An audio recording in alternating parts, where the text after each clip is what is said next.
इसके बाद इसमें यही पूछा गया हमसे जीडी में और पीआई दोनों में एक ही क्वेश्चन था कि आप ये ज्वाइन क्यों करना चाहते हो। आप जो है वो MPMIR और MSW के लिए भी आपने दिया हुआ है, तो ये बताइए दोनों। हाँ, एडमिशन होने के बाद आपसे फर्स्ट ईयर का फीस लेते हैं वो 1,03,000, उसमें से 1,00,000 फीस हो गया उसका और 3,000 उसका हो गया वो सिक्योरिटी मनी है।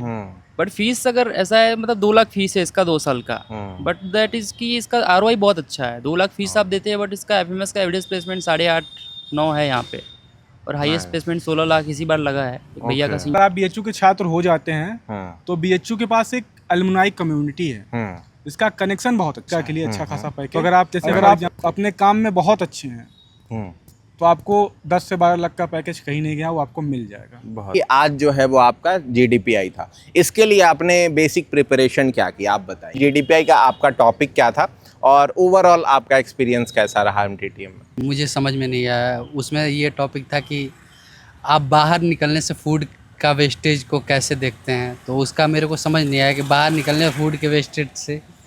नमस्कार मेरे प्यारे साथियों, आप सभी लोगों का बहुत बहुत स्वागत है द हिस्टोरिका के इस ऑनलाइन लर्निंग प्लेटफॉर्म पे।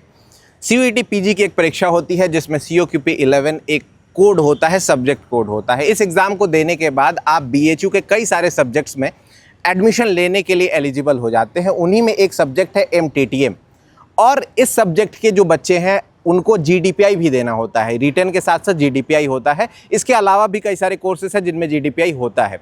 तो आज हम MTTM के बच्चों का इंटरव्यू लेने के लिए आए हुए हैं और इनसे हम बातचीत करेंगे। कैसा रहा इंटरव्यू, क्या बहुत ज़्यादा प्रेशर लेने की ज़रूरत है, कौन से सब्जेक्ट पे इनका ग्रुप डिस्कशन हो रहा है, PI कैसा हो रहा है, इन सब बातों को हम लोग डिस्कस करने वाले हैं। तो चलिए सबसे पहले इंट्रो से शुरुआत करते हैं। आपका शुभ नाम और आप कहाँ से हैं, प्लीज़ बताइएगा। मेरा नाम आशीष तिवारी है और मैं मूलतः उत्तर प्रदेश दिनज जिले का रहने वाला हूँ। मेरी ग्रेजुएशन यहीं से हुई है और अब मैं GDPI के लिए यहाँ पे आया हूँ। कॉल लेटर मुझे आया था। बहुत बढ़िया, आप एक बार इंट्रो दे दीजिए अपना। मेरा नाम कृष्णा सिंह है, मैं मूलतः मिर्ज़ापुर का रहने वाला हूँ लेकिन बचपन से यहीं रह रहा हूँ, और मैं बनारस हिंदू यूनिवर्सिटी बैचलर्स का छात्र था। अभी मास्टर्स के लिए मैंने अप्लाई किया हुआ। सब्जेक्ट क्या था आपका?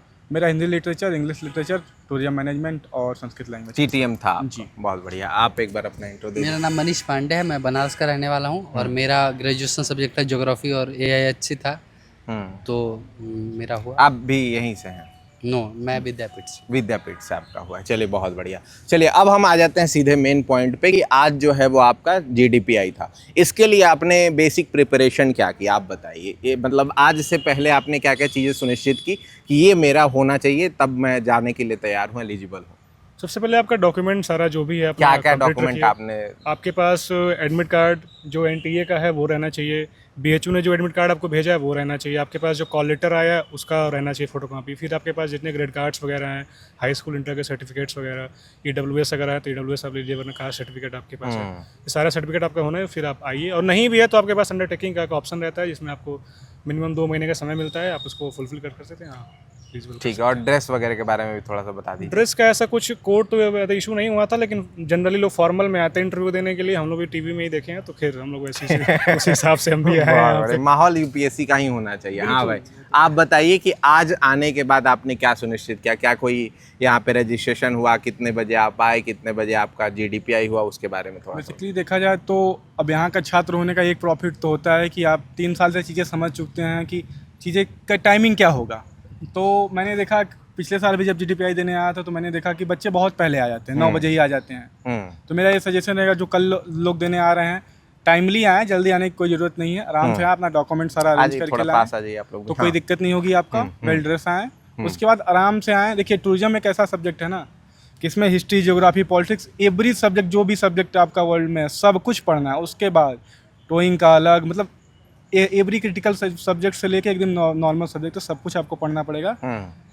वो तो आप पढ़ते ही पढ़ते हैं, लेकिन हाँ अगर आप जो बच्चे GDPI देने आते हैं उनको लगता है कुछ भी पूछा जाएगा तो इतना ज़्यादा हाइप करके नहीं आना है। स्ट्रेस फ्री होके आइए, आराम से नॉर्मल से क्वेश्चन पूछे जाएंगे आपसे, एकदम नॉर्मल क्वेश्चन। चलिए बहुत अच्छा।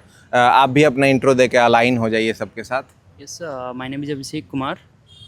और कहाँ से हैं आप? मैं बिलोंग तो बिहार से करता हूँ, बट पिछले 4 साल से बनारस में ही हूँ क्योंकि बैचलर मेरा यहीं से है। किस सब्जेक्ट से हुआ है आपका? बॉटनी से था, BSc बॉटनी से हुआ है। और अभी आप MTTM के GDPI के लिए? हाँ। चलिए बहुत बढ़िया। एक जो है वो आपको मतलब ऐसे दिख रहे होंगे कि ये लोअर और टी शर्ट पे आ गए, ऐसी बात नहीं है। इन्होंने GDPI प्रॉपर फॉर्मल में दिया था और उसके बाद फिर ये हाजिर हुए। तो हुआ ये था कि MBA वाले में एक बच्चा आ गया था प्रॉपर टी शर्ट पहन के ही, तो इसलिए मैंने क्लैरिफाई नहीं, कर हम दिया। अभी चलिए जस्ट मेरा GDPI फर्स्ट राउंड में कंप्लीट हो गया था, हाँ। तो मेरा घर पास ही में है, तो मैं चेंज करके चला क्योंकि बहुत फॉर्मल में बढ़िया। बहुत ज़्यादा गर्मी लगी बिल्कुल है। बिल्कुल। चलिए ठीक है, अब हम तीसरे छात्र से पूछते हैं कि GDPI का आपका टॉपिक क्या था और ओवरऑल आपका एक्सपीरियंस कैसा रहा MTTM में।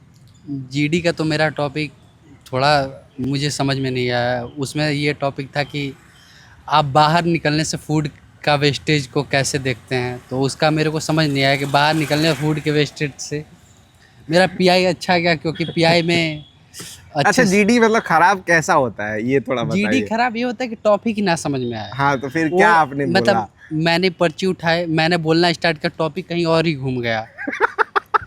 हमारे यहाँ ठीक, हाँ। जीडी में हुआ ऐसा हाँ। कि हम ज़्यादातर एक दो कैंडिडेट ऐसे थे जो SSB से रिटर्न, जैसे मैं भी SSB दे के आया हूँ, तो SSB में क्या होता है, पार्ट बाई पार्ट आपको अपने शब्दों को रख के, चीज़ों को सारी को करके आपको अपना मैंडेटरी मनवाना पड़ता है। बट यहाँ जो नॉर्मल GDPI होते हैं उसमें पार्ट वाई आपको सीरियल वाइज वन बाय देना वन है, सबको दे दिया जाए। लेकिन कुछ बच्चे यहाँ हैं जो यूट्यूब से देख के आए हुए हैं, अच्छा वो शुरुआत conflict कर देना करना चालू खुद ही। कर दिए। हाँ, तो उसमें जो टॉपिक जो बंदा सुना नहीं है उसको भी मिस आउट हो जा रहा है, फिर टीचर को दोबारा बताना पड़ा बहुत ये बढ़िया। टॉपिक। ठीक है परफेक्ट। हाँ बताइए। कहीं और ही चला जा रहा है। तो आपने जो टॉपिक आपको मिला था, आपने बस सोचा कि उसी के इर्द गिर्द जैसे आंसर कुछ राइटिंग भी करते हैं कुछ भी लिख दिया जाए, है ना? तो कितने देर बोल पाए आप? मैं ज़्यादा देर मैं स्टार्ट मतलब मैं स्टार्ट आप ही किए थे? नहीं, एक स्टार्ट किया, मैं बोला, उसके बाद लोग बोले टॉपिक। और अच्छा ये बताइए, हर किसी को चीट उठाना होता है ऐसा तो नहीं? ना, एक लोग चीट लोग उठाए, उठाएगा, वो बोलेगा, सब वो लोग स्टार्ट करे, वो अच्छा topic ये बोलेगा। बताइए कि जब डिस्कशन खत्म हो गया तब आपको समझ में आ गया कि अभी भी नहीं आया? अभी भी नहीं आ रहा है। आपको समझ आ रहा है?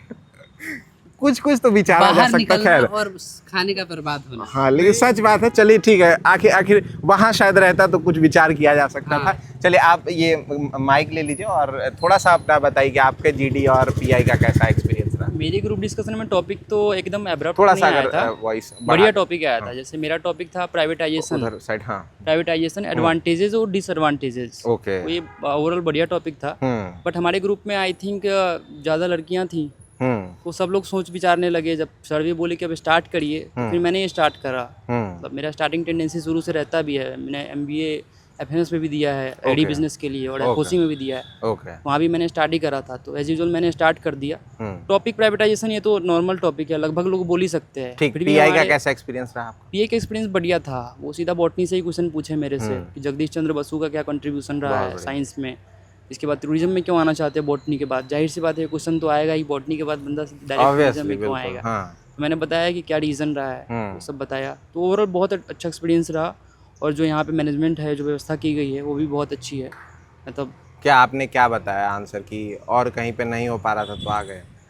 नहीं, मैंने ये बताया कि एक्चुअली क्या है ना कि मैं बैचलर में जब आया था यहाँ पे, तो मैं एक्सप्लोर कर रहा था कि मुझे क्या करना है, क्योंकि BSc मैंने ऐसे ही ले रखा था बॉटनी में। अच्छा। मैं बैचलर बस ऐसे ही पढ़ा हूँ ओके। बॉटनी। तुम्हारा टूरिज्म मेरा पैशन था, वो जो है वो पैशन अरेंज था मेरा। मैरिज हाँ, वगैरह सब। मतलब वो बन गया 3 साल में। पैशन नहीं भी था तो ये 3 साल में इतना काम करा ना मैंने बहुत AIC वगैरह में, तो फिर बन गया। तो सच में आप लेना चाहते हैं? अगर LLB में मिलेगा या MBA में सर अगर सच बोलूँ तो मेरा टारगेट और मार्क्स इतना है कि FMS मिल जाएगा एग्री बिजनेस मुझे, तो वही मेरा मेन टारगेट है। FMS का क्या मतलब है? Management science. Management science. हाँ, तो क्या मैनेजमेंट साइंस से भी यहाँ होता है CUET उसमें PG से? देखिए उसमें 2 कोर्सेज हैं। उसमें एक होता है मार्केटिंग फाइनेंस HR और CAT से IB, होता है, वही ये तो, कैट हाँ। से होता है। लेकिन उसका जो एक कोर्स है ना MBA इन एग्री बिजनेस मैनेजमेंट, वो CUET का स्कोर तो एक्सेप्ट करता उसके है। लिए एलिजिबिलिटी क्या है? एलिजिबिलिटी उसका ये है कि BSc एग्रीकल्चर होना चाहिए या तो BSc एलिड साइंस होना चाहिए। Okay okay. तो आपका क्या है इसमें से? बॉटनी है तो एलिड में आ गया ना, एलिड में मतलब आया। Life sciences related. चलिए ठीक है। सीटें कितनी है इसमें? 60। 60 सीटें, यानी अच्छा अपॉर्चुनिटी अच्छा आई है, थिंक आपका हो I सकता think। है। बहुत बढ़िया, थैंक यू सो मच। ठीक है, आपका हमने GD का समझ लिया है। PI के बारे में आप थोड़ा सा PI मेरा काफ़ी अच्छा गया। PI लगभग मेरा 10 मिनट चला, क्योंकि मेरा सब्जेक्ट AIHC था। तो उन्होंने, सर को भी लगता है AIHC उनका भी था, तो उन्होंने पूछना मेरे को स्टार्ट किया। तो बात चलता गया। सर ने पूछा कि फेवरेट बुक बताओ, फेवरेट टॉपिक। तो बुक तो मेरे को याद नहीं था, मैंने टॉपिक बताया इंडस वैली सिविलाइजेशन। ठीक है। उस पे सर ने क्वेश्चन पूछने लगे। फिर मतलब लगभग 10 मिनट टॉपिक चला। आपको मजा आया? मजा आया मेरे को चलिए, काफी। बहुत बढ़िया, ठीक है, अच्छी बात है। आप जो है वो MPMIR और MSW के लिए भी आपने दिया हुआ है, तो ये बताइए दोनों। हाँ ठीक है, आप जा सकते हैं, थैंक यू सो मच। आप थोड़ा सा उसके बारे में, उस एक्सपीरियंस के बारे में बताइए आप थोड़ा सा। हाँ। इससे पहले बात करें MPMIR की, तो बेसिकली इसका एग्ज़ाम CUPP 11 जो कोर्स इसी के माध्यम से होता है और ये साइकोलॉजी डिपार्टमेंट के अंदर आता है। इसके बाद इसमें यही पूछा गया हमसे GD में और PI दोनों में एक ही क्वेश्चन था कि आप ये ज्वाइन क्यों करना चाहते हो। तो जैसे कि इसका नाम ही यही है कि master of personal management and industrial relation, इसमें होता है क्या, बेसिकली एम्प्लॉयर और एम्प्लॉय के बीच का रिलेशनशिप होना चाहिए या फिर HR के पोजीशन के लिए बेसिकली। तो बेसिकली उसी के लिए रिलेटेड क्वेश्चन था ये। तो उन्होंने मुझे बताया। फिर उसके बाद प्राइवेसी का क्या बोलते हैं, पॉलिसी कैसी बननी चाहिए इंडिया में, कैसी इस समय पॉलिसी है वेजेस को लेकर के, प्रोविडेंट फंड को लेकर के। तो ये सभी बताया गया कि मतलब पॉलिसी मेकर्स जो हैं उसको थोड़ा, जो हमारे 90% जो हमारे वर्कर हैं वो इनफॉर्मल सेक्टर से आते हैं, आज भी इंडिया का ये इशू है। तो इसको ध्यान में रखते हुए पॉलिसी मेकिंग जो है उसको ये करना चाहिए। काफ़ी आपने पढ़ के मतलब दिया हुआ है? काफ़ी तो नहीं पढ़े थे हाँ पढ़े थे। कॉमन सेंस है क्या ये? चलिए ठीक है, अच्छी बात है। आप थोड़ा बताइए, आप किस किस सब्जेक्ट का दिया और आपका टॉपिक क्या था? मेरा बैचलर से ये फिक्स था कि मुझे master of travel and tourism management करना है, ज़्यादा ऑप्शंस रखे नहीं थे मैंने। तो मेरा मास्टर ऑफ ट्रैवल टूरिज्म में GDPI और PI हुआ है आज। मेरे क्वेश्चंस ज़्यादा हार्ड नहीं थे, कहा जाए तो मैं पिछले 2 सालों से ट्रैवल सेक्टर में काम भी कर रहा हूँ और मेरे क्वेश्चंस मेरे CV से थे और जो मेरे सेक्टर से थे रिलेटेड। फॉर एग्जांपल कुंभ के लिए क्वेश्चन पूछा गया, काफ़ी लंबा देर तक चला मेरा PI। सर ने कुंभ से ज़्यादा क्वेश्चन पूछे क्योंकि मैंने कुंभ में इस बार पूरा काम किया हुआ था गवर्नमेंट के साथ। और GD का आपका क्या टॉपिक रहा था? GD का टॉपिक था मेरा religious tourism business. Religious tourism business जी। अच्छा, तो कैसा रहा ओवरऑल? आपने अच्छा ओवरऑल अच्छा था। 10 मिनट का टाइमिंग था, 10 मिनट में 4.5 मिनट तक मैं बोला हूँ। 4.5 मिनट 10 बच्चों में जी। Oh wow, nice, good. चलिए, अच्छी बात है, ठीक है। तो ये बताइए सबसे पहले तो कि इन तीनों कोर्सेज का, आप MPMIR और MSW का बताइए, आप लोग बताएंगे अभी जो चल रहा है MTTM के लिए, इसका फीस कितना है और उसके लिए आपने क्या सोचा हुआ है, कहाँ से आएगा वो उतना ह्यूज अमाउंट? रुक जाइए, इनसे पूछ लेते हैं पहले। ऐसा इमीडिएट तो सोचे नहीं कि आएगा कहाँ से बट अगर ये नहीं सोचे, मीम लगा दीजिएगा भाई। बट एडमिशन होता है तो कहीं ना कहीं से व्यवस्था तो हो ही जाएगा। हाँ, अच्छा ये बताइए, आप यूपी से ही हैं? यस। अच्छा, तो यूपी जो छात्रवृत्ति मिलती है, आप उसके बारे में पता है आपको? हाँ, उस पर लेकिन हम उस पर भरोसा करते नहीं है बेसिकली, क्योंकि हम 10-12 भरे हमारा आया नहीं था। तो एक नेशनल स्कॉलरशिप आती है जो ऑल इंडिया लड़कों के लिए 20,000 तो मैं वही मतलब अप्लाई पिछली बार किया था, ग्रेजुएशन में मेरा आया भी था पैसा। ओके, 3 साल आपने 10-10 हज़ार रुपये लिए? मैं बस एक ही साल किया था, वो आ गया। उसके बाद मैं अभी चोरी से कर लिए थे, इसलिए अगले साल आया नहीं इनका। अच्छा चलिए, आप बताइए आपने क्या सोचा? हमारे कोर्स की 62,000, एक्चुअली जो स्पेशल कोर्स है उसका 60,000 रुपये फीस है। Master of travel tourism special course में आता है। 2,000 कुछ रुपए जो है वो विश्वविद्यालय की फीस है। ठीक है, तो टोटल 62,000 समथिंग रुपए लगते हैं। तो मेरा क्या है, मैं ट्रैवल सेक्टर में वर्क करता हूँ तो सेविंग्स रहती हैं। चलिए, अच्छी वहाँ से आराम से अंधा पैसा है मेरे पास। अंधा पैसा नहीं है। आप MSW और उसका बता दीजिए, फीस कितना है आपको? MSW का फीस आई थिंक 60,000 के आसपास है, ऐसा मुझे पता नहीं है, सीनियर मुझे बताया था जैसे कि। तो उसका भी यही इशू, लेकिन मेन पॉइंट ये कि स्कॉलरशिप वगैरह आती है इसमें। स्कॉलरशिप आ जाती है। अच्छा, ये दोनों चीज़ें बिल्कुल अलग हैं, एक है सोशल वर्क और एक है HR जो इम्पीरियलिस्ट है, और एक जो है वो आपका कम्युनिस्ट है। तो आप इन दोनों को कैसे देखते हैं? दोनों में कैसे जा सकते हैं आप? अगर आप देखेंगे बेसिकली तो दोनों लगभग सेम ही है। उसमें भी सोशल वर्क करना है और इसमें भी social work as a employer और एम्प्लॉय के बीच वही काम करना है आपको। तो एक आपको ग्राउंड लेवल पे करना है, स्लम एरिया में जाना है, वहाँ पे बच्चों से मिलना है। मेन मुद्दा ये है कि फ्री का हेल्थ कार्ड, BHU का स्टूडेंट होना होता है। ये जेन्युइन बात, ये जेन्युइन मुद्दा होता है। बाकी पढ़ने के लिए लोगों के पास, अब ये ज्योग्राफी के टॉपर रह चुके हैं। अब ज्योग्राफी का स्टूडेंट जो है MSW में अप्लाई करता है तो इसका एक अलग देखने में पता चलता है। बिल्कुल सही बात है। चलिए, इनसे भी थोड़ा जान लेते हैं। आप बताइए भाई कि आपके FMS की फ़ीस कितनी है और इन जगहों की फ़ीस, MBA वगैरह का आपने दिया हुआ है, कितनी फ़ीस है और कैसे आपने सोचा हुआ है? तो जो FMS एग्री बिजनेस है उसका फ़ीस है लगभग, जो एडमिशन होने के बाद आपसे फर्स्ट ईयर का फ़ीस लेते हैं वो 1,03,000, उसमें से 1 लाख फीस हो गया उसका और 3,000 उसका हो गया वो सिक्योरिटी मनी है। बट फीस अगर ऐसा है, मतलब 2 लाख फीस है इसका 2 साल का। बट दैट इज़ कि इसका ROI बहुत अच्छा है। 2 लाख फीस आप देते हैं बट इसका FMS का एवरेज प्लेसमेंट 8.5-9 है यहाँ पे। और हाईएस्ट प्लेसमेंट 16 लाख इसी बार लगा है एक भैया का, Okay. सीनियर का। ओके और जो 23 से 25 बैच में जो बच्चे आए थे, जो सीनियर हमारे हैं, आदित्य भैया लोग जो भी है, उनका प्लेसमेंट ऑलरेडी हो चुका है। अच्छा ये 60 में। बताइए, एलीट आपने जो बताया उस सब्जेक्ट में कौन कौन से ऑनर्स वाले बच्चे एलिड में तो पूरी की पूरी एक लिस्ट है, मतलब बीएससी वाले ऑलमोस्ट सारे आ जाते बीएससी हैं? ऑलमोस्ट नहीं, बीएससी जो life sciences, Life biotech sciences हो वाले। गया, ओके ये सब ठीक है, बायोटेक, मतलब फिजिक्स केमिस्ट्री मैथ इन तीनों को छोड़ करके इन तीनों को जूलॉजी छोड़ हो के गया, zoology, बॉटनी हो हाँ, गया, इनसे related लाइफ आ साइंसेस, सकते हैं। Environmental agriculture sciences. वाले तो पूरी तरह से एलिजिबल है, Perfect. उनका ही मेन वो है। ठीक है। उसके बाद फिर अगर आते हैं एफओसी पे, तो एफओसी का फीस लगभग 26,000 पर सेमेस्टर है, हाँ तो उसका 1,04,000 पड़ जाता है। तो उसका भी आरओआई ठीक है, अगर आप पढ़ने में सही है, ठीक ठाक, अगर आपका नेटवर्क बढ़िया है। एमबीए में तो ऐसे भी नेटवर्क, इन सब ब्रांचों में नेटवर्क बहुत ज़्यादा वो होता है, तो नेटवर्क बढ़िया है तो प्लेसमेंट एफओसी का भी ठीक है, मतलब। चलिए अच्छी बात है, थैंक यू सो मच।